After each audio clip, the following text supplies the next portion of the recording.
Thanks, Mr. Chairman. Judge Domenico, let me ask you a couple basic questions.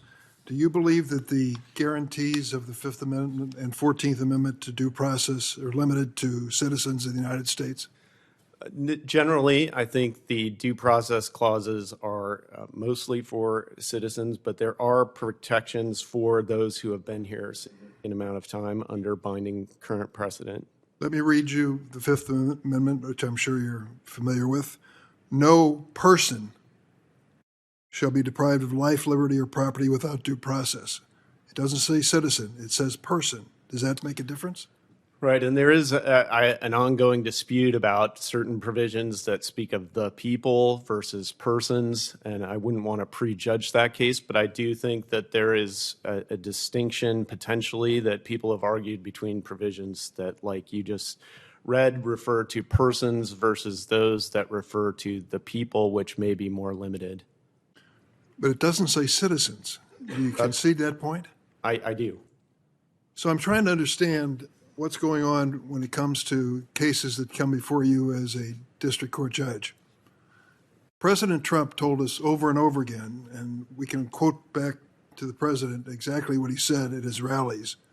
He's going after the worst of the worst. Criminal offenders guilty of rape, terrorism, murder, the list goes on. Very specifically, he's saying the effort to deport the deportation of immigrants is for the worst of the worst to make America safer.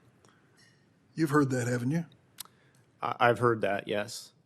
So let me ask what lies behind your ruling in some of these cases. Around the country, the Trump administration has detained tens of thousands of immigrants, more than 70% without any criminal record. Overwhelmingly, district court judges appointed by both presidents, Republican and Democrat, have held that mandatory detention of these individuals is illegal and unconstitutional. According to Politico's analysis, judges have ruled against the administration policy almost 14,000 times, and even a majority of Trump-appointed judges have ruled against the administration. You, however, are an outlier, which even you've acknowledged in several of your opinions denying habeas petitions. In your opinions, you've embraced the Trump administration position that it can detain any immigrant without a bond hearing, no matter how long they've been in the United States and even if they have no criminal history. In light of your embrace of the Trump administration's position, even when judges have ruled against the administration's policy nearly 14,000 times, why should anyone have confidence that you can be a neutral arbiter presiding over challenges to this administration's action, that you can treat immigrants in a fair manner? Well, Senator Durbin, I think as I've expressed in the opinions you referenced, there is a wide range of, well, not a wide range, there is a clear division of opinion about how that particular statutory provision applies. I did come down on that one specific statutory question on the side that at the time was the majority. There's a split of circuit opinions, but it was, as you said, a minority opinion among district judges.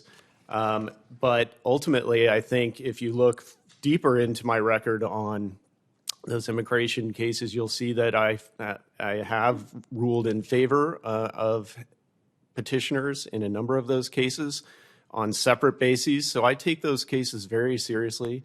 The statutory provisions are somewhat imperfectly aligned, but I think if you read my opinion, I recognize that. I think the best interpretation is the one that I adopted. On other issues, I have in fact ruled against the federal government's position and granted petitions a number of times. I would like to concede that fact to you, but I can't. For you to be in a position that you are and to deny consistently opportunities for people to have bond and to be released if they're no danger, but to rule consistently against immigrants is not a good thing to encourage on the bench. Mr. Chairman, I yield.